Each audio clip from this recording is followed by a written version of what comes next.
My fellow Americans, I stand before you today with a great sense of pride and accomplishment, as I am now the President-elect of the United States.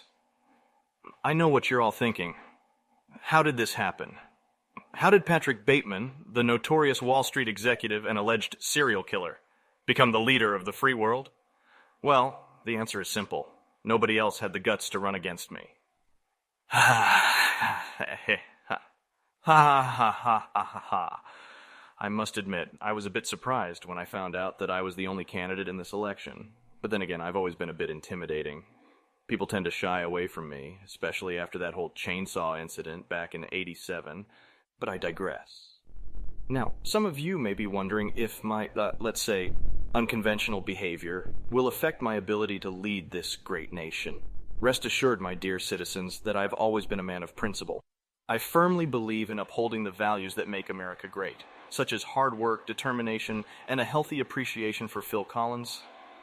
Yes, it's true that I have a bit of a dark side, but who doesn't, am I right? I mean, sure, I may have a tendency to engage in a bit of recreational homicide from time to time, but that's just my way of unwinding after a long day of mergers and acquisitions. But let's not focus on the negative, shall we? Let's focus on the future. As your president, I promise to bring a new level of efficiency to the government.